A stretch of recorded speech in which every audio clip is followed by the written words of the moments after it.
les islamistes n'aiment pas la France. Oui, ça, on peut le redire.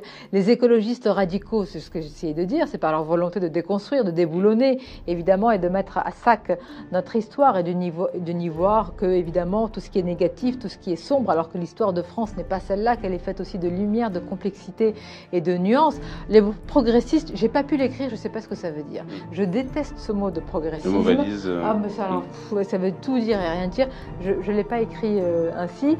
Par contre, oui, si le progressisme, c'est une forme d'hubris techniciste, c'est tout ce qui est moderne parce qu'on aime la modernité pour ce qu'elle est. Je pense que ce n'est pas un fort attachement à ce qui fait notre pays, à son histoire, à sa culture, à son âme, oui.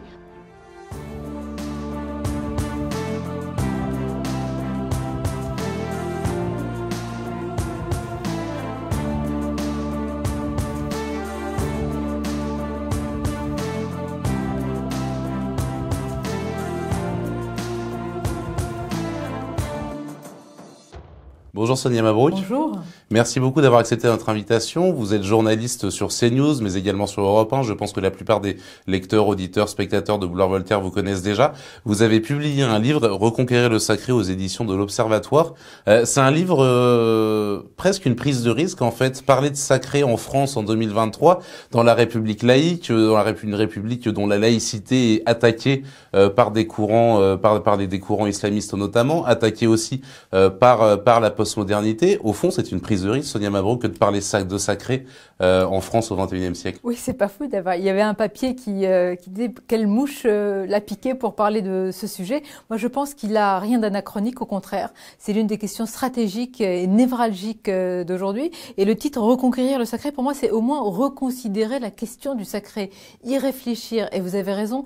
À chaque fois qu'on parle de ce mot, alors dans le milieu, dans le débat politique, public, au sens large, il y a un mouvement de recul, comme s'il y avait quelque chose de malséant, comme si le sacré c'était un grand trou noir, c'était l'idolâtrie, un mysticisme auquel on ne comprenait pas grand-chose. Moi, je pense que c'est tout l'inverse, qu'aucune culture ne saurait renier le sacré, que c'est la part irréductible de l'homme.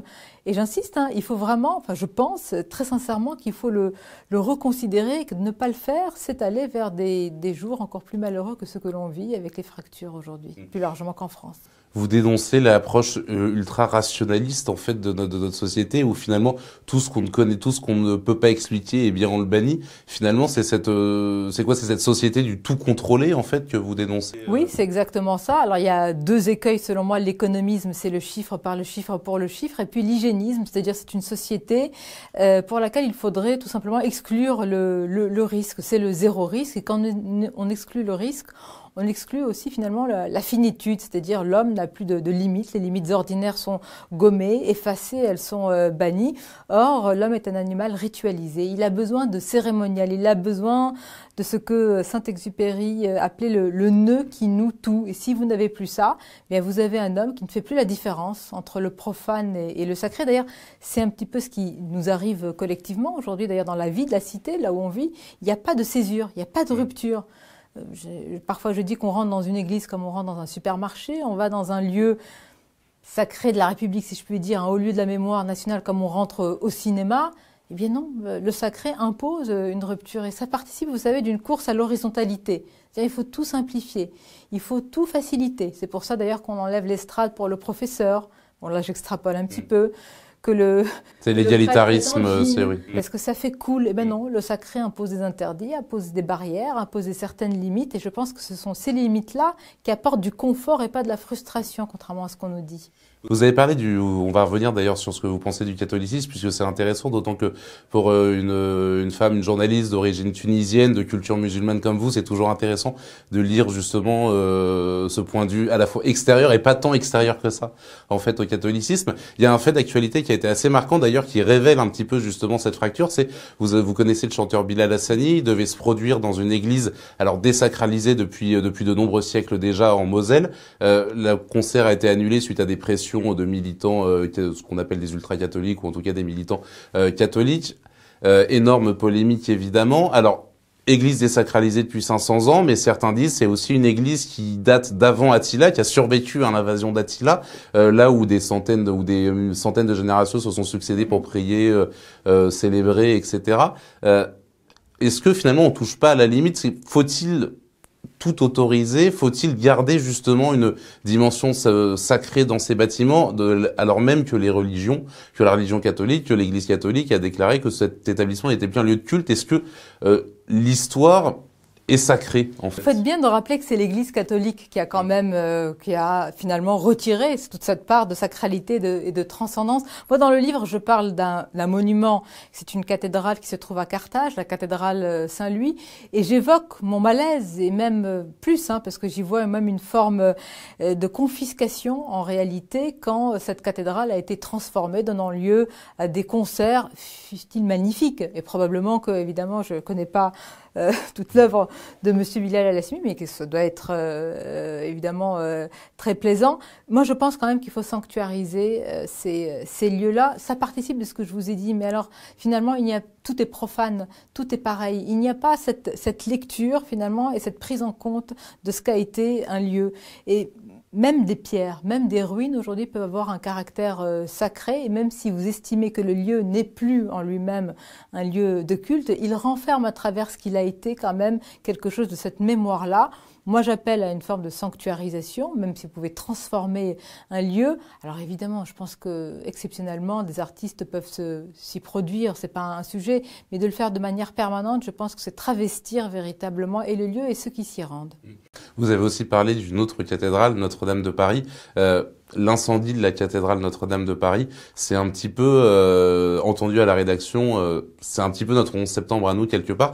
On se rappelle tous où on était et ce qu'on faisait pendant l'incendie de Notre-Dame. Vous-même, Sonia Mabrouk, qu'est-ce que vous faisiez? Comment vous avez réagi lorsque vous avez appris J'étais à l'antenne. Donc je l'avais commenté en direct et j'ai été saisie de la même émotion que ceux qui le vivaient, ceux qui l'ont vécu, ceux qui l'ont vu depuis, j'allais dire, les abords de la cathédrale, en France, mais aussi en dehors de l'Occident de manière plus générale. Et c'est ça ce qui est formidable. C'est pour ça qu'il y a des traces de sacré, des fragments de sacré, me semble-t-il. C'est-à-dire que ça a vraiment touché... Tout le monde, malheureusement non, sinon on serait dans un monde parfait et meilleur, mais ça a touché bien au-delà des croyances. Ça a touché à quelque chose finalement qui nous dépasse tous, quelque chose qui est plus grand que nous-mêmes, plus grand que soi.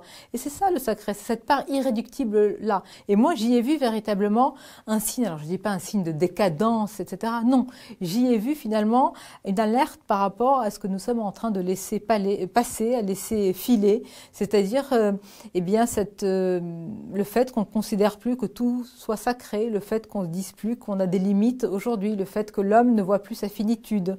Donc ça a symbolisé énormément de choses. Maintenant, je ne suis pas sûre que le sursaut soit présent. Mais alors du coup, il y a tout un passage sur l'Église catholique, justement, on y vient, où vous regrettez, d'ailleurs vous le citez un petit peu comme Brassens, même comme Serge Lama, en fait, comme plein d'artistes qui n'étaient pas forcément des grenouilles de bénitier, loin s'en faut, notamment Brassens. Ouais, c'est le moins qu'on puisse dire.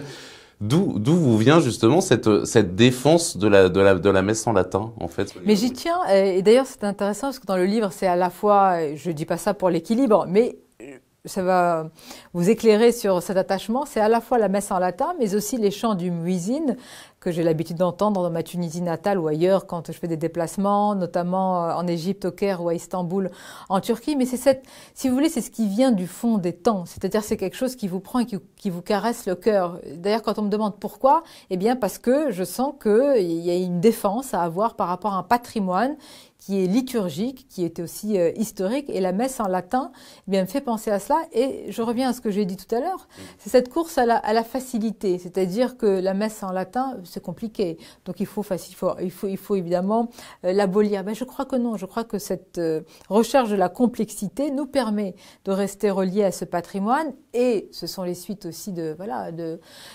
du Concile Vatican II, avec les textes que l'on connaît, qui ont voulu justement cette course à l'horizontalité. Moi, je suis contre cela. Je pense qu'on est en train de dénaturer la proposition chrétienne telle que l'a définie, l'a expliqué formidablement, par exemple, quelqu'un comme Pierre Manant.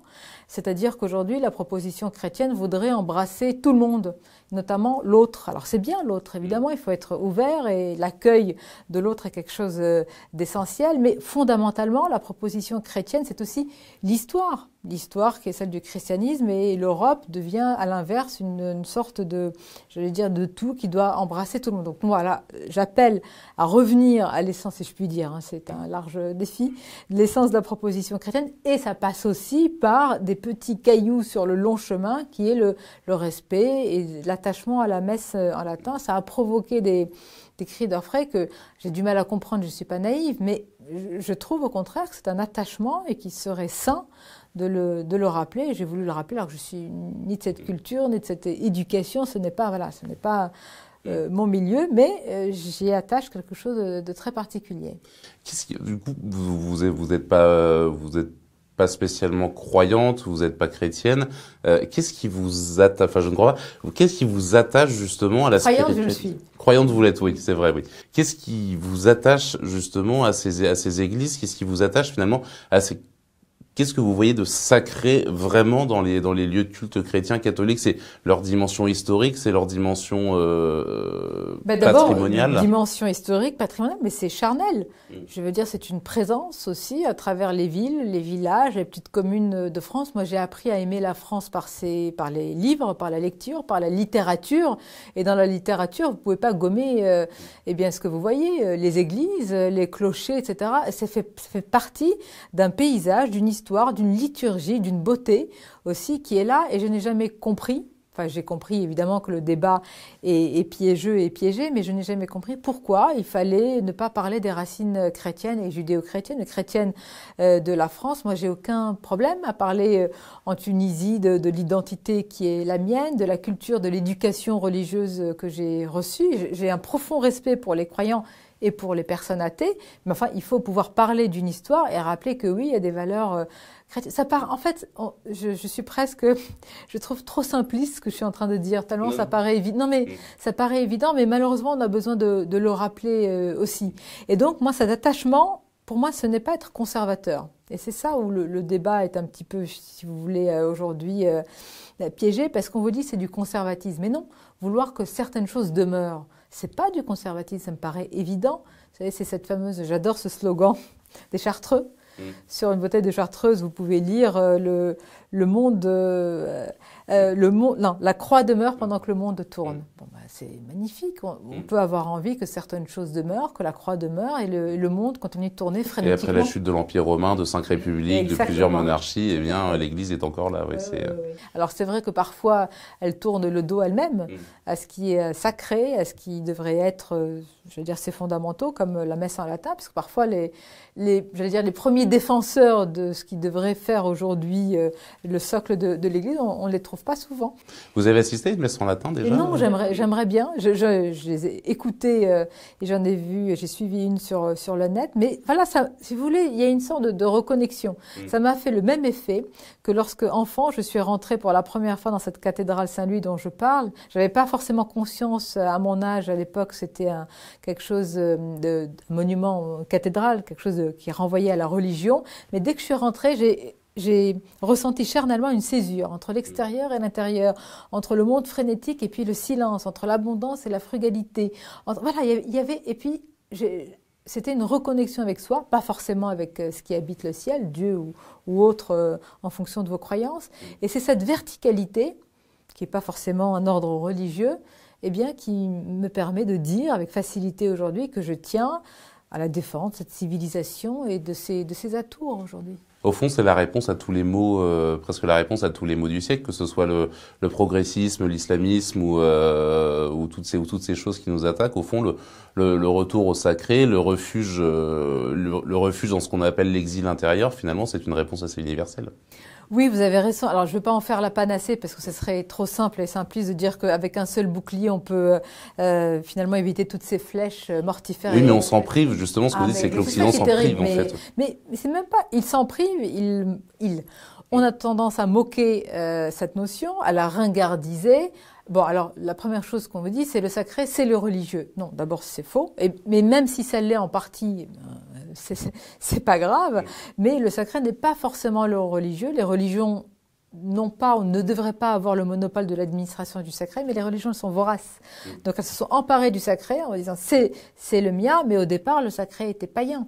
Donc, il est possible même si c'est un chemin de crête étroit et difficile, je le reconnais, de développer en France, dans un État laïque, malgré tout, un sacré qui ne soit pas forcément religieux, même si je reconnais dans le livre, c'est important de le dire, que sacré et religieux quand même marchent ensemble. Qu'entre le sacré et le saint, d'ailleurs dans les textes bibliques, dans les textes saints, ils sont associés, ils sont mariés. Est-ce que la République peut encore créer du sacré ? Ah, ça, c'est la grande question. Elle peut, à travers les lieux quand même de mémoire, les hauts lieux de mémoire nationale. Moi, j'y tiens beaucoup parce que quand même, ils écrivent, ils participent de la symphonie de notre histoire. Et je cite un exemple, par exemple, le Mont Valérien, avec ce qu'il y a eu les récentes dégradations il y a plusieurs semaines. Et là, il faut dire que le président Emmanuel Macron avait trouvé les mots justes. Il avait dit que... il avait dit que toucher, ou en tous les cas abîmer ce lieu sacré, c'était de la République, il avait ajouté, c'était toucher à ce qui nous rassemble. Bon, mais c'est ça. Et le sacré peut nous rassembler, mais ça suppose qu'on respecte des interdits, des barrières, des règles, et qu'on ne pense pas qu'il est interdit d'interdire. Et que donc, on comprenne que les interdits, c'est source de confort et pas forcément de frustration. On en est loin. Et ce qu'on n'arrive pas à comprendre, justement, c'est que les islamistes, en soi, nous attaquent là où on a le plus mal. C'était d'ailleurs la phrase qu'avait dit Mohamed Merah avant de mourir, c'est nous aimons la mort comme vous aimez la vie. Et au fond, c'était brutal, ignoble, surtout après les crimes qu'il avait commis, mais en fait, il avait touché presque dans le point faible, effectivement, qui était, au fond, on ne sait plus vraiment d'où on vient et à quoi on se reconnaît. Et d'ailleurs, ce qui est assez fascinant, c'est qu'on réfute toute notion de sacré, toute notion d'histoire, du fait que nous sommes un pays chrétien. Et on a des islamistes, des djihadistes qui, en face, mobilisent leurs troupes contre nous en nous appelant encore les croisés. Ils nous reconnaissent finalement un État que nous-mêmes, on est en train de renier, en fait, en quelque sorte. Bah, ils ont. Alors c'est douloureux, c'est terrible à dire, mais c'est ça. Quand on a des ennemis, des adversaires aussi farouches, évidemment, ils vous touchent là où ça fait mal, et ils visent là où ça fait mal. Pour parler de cette idéologie mortifère à laquelle nous faisons face, moi je dis que le sacré est encore présent en Orient, il est adossé aux religieux, mais malheureusement, ça provoque des guerres, ça provoque des conflits. L'exemple, par exemple, de Jérusalem, géographiquement, c'est une terre de choc de sacralité et de sainteté. Donc, difficile d'appeler un sacré religieux, mais du moins, au moins, le respect de ce que nous sommes. Moi, c'est ça qui me paraît le plus troublant quand même, venant de notre rive, venant d'une autre culture, de notre éducation religieuse, mais aimant évidemment notre civilisation et les valeurs qui me sont communes. Je ne comprends pas qu'on prête le flanc finalement à cette idéologie mortifère, qu'on ne reconnaisse pas cette histoire. Ça participe du fait aussi, comme vous l'avez dit, qu'il n'y a plus de sacré, mais qu'il n'y a plus de rite, c'est-à-dire tout ce qui est cérémonial. Ce que dit Saint-Exupéry, par exemple, c'est tout simplement le cérémonial, c'est que faut-il dire aux hommes? C'est ce qu'il dit dans sa magnifique lettre au général X. Eh bien, malheureusement, les islamistes, que je fais une différence évidemment avec la civilisation islamique, savent ce qu'il faut mettre dans la tête et dans les esprits faibles, justement, de ceux qui vont porter les armes contre nous. Que faut-il dire aux islamistes? Ils le savent. Et nous, que faut-il dire aux hommes? On ne sait pas. On ne sait pas. On n'a pas la réponse à cette question. Ça date, et Saint-Exupéry disait, mais on ne peut pas juste vivre avec, disait-il, des frigidaires, des mots croisés et de la politique, avait-il dit. Il était dans sa chambrée à côté de deux aviateurs comme lui, en tous les cas 2 soldats très jeunes. Et il dit, mais mon Dieu, il était presque désespéré de la suite. Et on n'a toujours pas écrit ce récit. Et quand vous le dites, on a l'impression qu'il faut aller à la guerre. Mais oui, il y a une forme de guerre à mener. J'aime pas le mot parce qu'il est employé tout le temps. Mais si vous commencez d'ailleurs votre livre avec cette oui, mais vous voyez, c'est la seule guerre qu'on mène pas.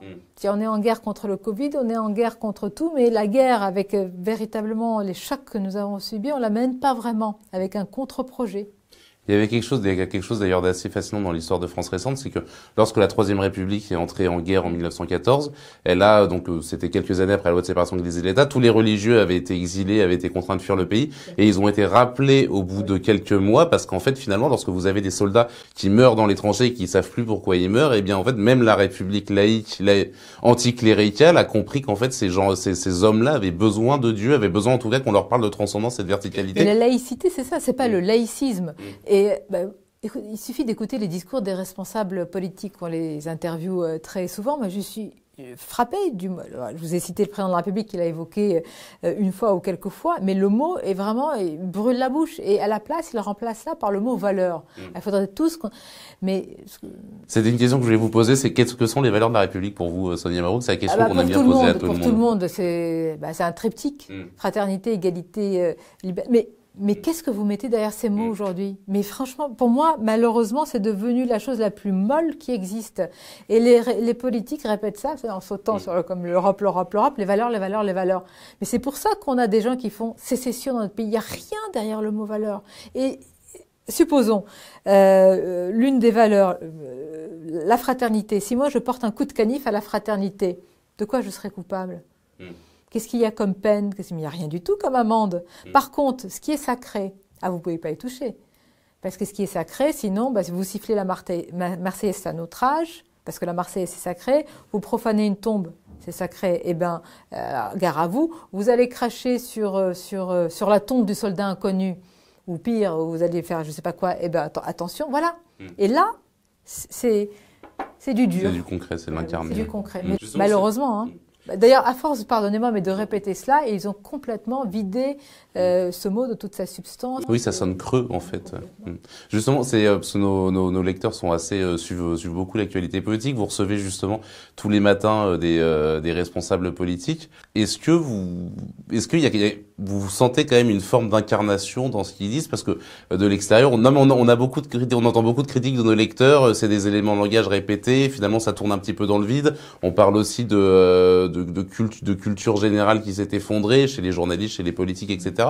Est-ce que vous voyez encore dans certains, je vous demande pas de les nommer forcément, mais dans certaines personnalités politiques, vous décelez encore une forme de transcendance, une forme d'épaisseur, enfin en tout cas une forme d'incarnation finalement de cette sacralité républicaine. Allez, je vais dire un gros mot. Vous avez raison, il faut. Écoutez, là, si je réponds complètement sincèrement, je ne vais plus recevoir personne, parce que plus personne ne voudra.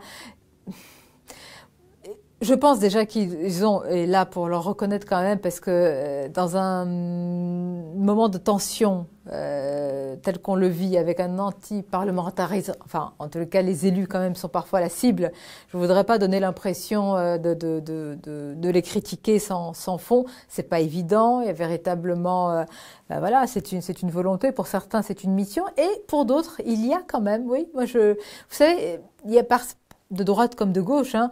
Mais par exemple, je préfère avoir des gens avec des convictions avec lesquelles je ne suis pas du tout d'accord, mais qui les défendent complètement et même jusqu'au bout. Moi, j'ai un respect infini pour ça. Je peux citer quelques personnalités. Je pense, ça va peut-être vous surprendre, mais je préfère avoir encore une Sandrine Rousseau. Ça ne me surprend pas. Voilà. Mais je préfère. Parce que je préfère à des éléments de langage, quelqu'un qui va défendre, qui va opposer des arguments, et il y aura une vraie confrontation et émulation. Et un projet clair quelque part. Voilà. Alors, à droite, j'apprécie aussi beaucoup quelqu'un comme David Lisnard, qui, au lieu d'aller sur certaines pistes, va, sortir du champ balisé pour aller vers d'autres sujets sur lesquels on ne réfléchit pas beaucoup, et lui, il y va. Et bien, ces personnalités-là, moi, je trouve qu'il y a une forme de... Alors, je ne sais pas si c'est une transcendance, mais en tous les cas, déjà sortir de ce chemin balisé, c'est déjà pas mal pour les responsables politiques. Alors, on va revenir quand même sur l'accueil qui a été fait à votre livre, puisqu'il a été, il a été globalement jugé très positif. Vous avez juste commencé avec une émission, donc Quelle époque, sur le service public, où on vous a un petit peu tombé dessus. On vous a notamment reproché cette phrase: les écologistes radicaux, les progressistes et les islamistes détestent la France.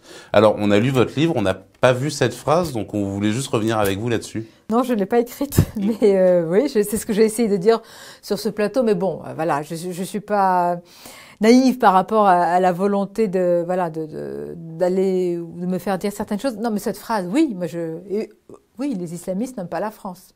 Oui, ça, on peut le redire. Les écologistes radicaux, c'est ce que j'essayais de dire, c'est par leur volonté de déconstruire, de déboulonner, évidemment, et de mettre à sac notre histoire et de n'y voir que, évidemment, tout ce qui est négatif, tout ce qui est sombre, alors que l'histoire de France n'est pas celle-là, qu'elle est faite aussi de lumière, de complexité et de nuances. Les progressistes, j'ai pas pu l'écrire, je sais pas ce que ça veut dire. Je déteste ce mot de progressisme. Le mot valise. Ah, mais ça, alors, ça veut tout dire et rien dire. Je l'ai pas écrit ainsi.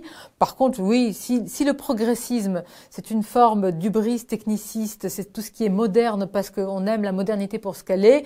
Je pense que ce n'est pas un fort attachement à ce qui fait notre pays, à son histoire, à sa culture, à son âme, oui. Enfin, mais je trouve que cette phrase, non, je l'aurais pas mis sous ma plume comme ça. Et a posteriori, comment vous expliquez cette charge quelque part, puisque vous n'avez pas été épargné, on a même vu Élise Lucet s'étonner du fait que vous disiez que les islamistes n'aimaient pas la France. Enfin, il y avait quelque chose, soit elle a mal entendu ce que vous avez dit, soit il y avait une espèce de mise en scène une mise en scène du fait d'être choqué, en fait, en quelque sorte. C'était presque théâtral, en fait, cette séquence. Vous savez, ce qui m'a le plus surpris, un peu, pas blessé, parce que ça va, on a le cuir épais, c'est qu'on ringardise certaines choses. C'est-à-dire, enfin, vous savez, moi, chacun peut avoir ses combats. Je vous ai cité tout à l'heure Sandrine Rousseau, mais ce que j'aime, c'est le respect.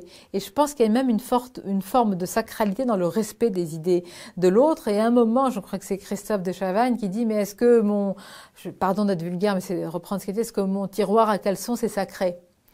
Mais j'ai pas voulu répondre parce que vous voyez, à un moment, c'est pas une question que j'ai trouvé que c'est pas ça en fait. C'est la société du ricanement en fait, un petit peu. C'est de la moquerie, du ricanement, du petit buzz. C'était au moment où j'essayais de parler du sacré, c'est-à-dire quelque chose qui nous dépasse et qu'on soit croyant ou pas, mais qu'on respecte ça. Mais dans notre pays, parler de religion, de la religion chrétienne, c'est vous faire passer pour le pire archaïque. On en est là. Et c'est ça me trouble profondément et je serai toujours là pour défendre et pas pour en faire un combat. Ça me paraît tellement simple et naturel et j'allais dire même sain, santé, de pouvoir en parler. C'est pour ça que le sacré, j'y suis attachée. Vous voyez, je dis souvent que le sacré, vous pouvez le chasser par la porte de votre esprit, il revient par la fenêtre de votre cœur. C'est ce qui permet encore de caresser le cœur. Et quand vous entendez des choses comme ça vous caresse ni le cœur ni l'esprit, ça finit dans l'égout en fait. Pierre Manant disait dans le Figaro, il n'y a plus grand-chose à profaner, faute de sacré capable de servir du cible. Les églises brûlent, les églises sont profanées, et vous dénoncez le silence des catholiques, finalement, qu'on n'entend pas assez d'après vous. Comment vous jugez, en tant que journaliste, même cette période que nous traversons? Elle est compliquée, et c'est-à-dire, moi, souvent, modestement, appelé quand même les catholiques eux-mêmes dans un pays laïque, mais oui, mais il faut rappeler la laïcité, au contraire, hein. C'est pas le laïcisme, c'est pas vivre caché, terré, etc., et ne pas être fier de ce qu'on est. Et je suis étonnée, d'ailleurs j'en parle aussi du rapport Occident-Orient, quand il y a eu la conversion de Sainte-Sophie, j'étais étonnée du manque de réaction. On peut comprendre d'un point de vue turc, et si on se retrouve en terre d'islam qui a eu cette conversion, mais enfin, je pense qu'il est de notre devoir de s'y opposer, de montrer pourquoi on s'y oppose, les arguments, même si on sait qu'on ne pourra pas, que de manière inéluctable, il y aurait cette conversion, on ne peut pas rester les bras ballants et ne rien dire, ne pas rappeler l'histoire. Et vous voyez, je reviens à la cathédrale Saint-Louis. Pourquoi j'y tiens en plus? Parce que une église en terre d'islam, c'est comme la neige au soleil. Ça fond très vite. Et il y en a de moins en moins. Et vous avez presque envie de les prendre comme ça dans le creux de la main et de les protéger. Or, qu'est-ce qui aujourd'hui garantit la survie, ou en tous les cas un islam, si tant est qu'il existe, mais moi je crois qu'il existe, des lumières de nos grands-parents, c'est la présence des chrétiens d'Orient. Et c'est la présence de ces églises. Et c'est pour ça que j'aime voir la cathédrale Saint-Louis trôner sur la colline de Carthage. Parce que je sais qu'il y a une pérennité de la civilisation à laquelle je suis attachée, qui est mon origine, ma culture, qui est la civilisation islamique, mais aussi qui est la civilisation chrétienne, et que l'une sans l'autre ne pourront pas avancer. Et qu'avant la civilisation islamique, il y avait Carthage, il y avait Saint-Augustin. Et Saint-Augustin, surtout sur la plage de Carthage, qui doute. Et c'est ça c'est une leçon formidable, même pour ceux qui doutent du sacré de ce qui habite le ciel, puisque Saint-Augustin, il se balade et il réfléchit à la Trinité, c'est pas rien. Sur la plage de Carthage, il voit, vous connaissez l'histoire, un petit garçon qui est en train de vider la mer avec un coquillage, et qui est en train de remplir un trou dans le sable. Et Saint-Augustin lui dit, mais mon cher enfant, qu'est-ce que tu es en train de faire, en se moquant un petit peu? Le garçon lui dit, mais je suis en train de vider la mer pour remplir le trou dans le sable. Saint-Augustin s'éloigne en disant, mais enfin. Mais à un moment, il se retourne et dit, mais et si c'était le petit garçon qui avait raison? Bah oui. Et si peut-être, voilà, quelque chose habite le ciel, et il faut arrêter de moquer ceux qui croient, et ceux qui croient notamment dans le sacré aussi. Laissez sa place au sacré. Merci beaucoup, Sonia Mabrouk. Merci d'avoir suivi cet entretien. Merci d'être toujours plus nombreux à nous suivre chaque semaine. Vous pouvez nous suivre sur YouTube, sur nos différents réseaux sociaux, sur Twitter, Facebook, Instagram. Et n'hésitez pas à vous abonner à notre newsletter. Vous serez ainsi au courant de toute l'actualité du jour. Merci à tous.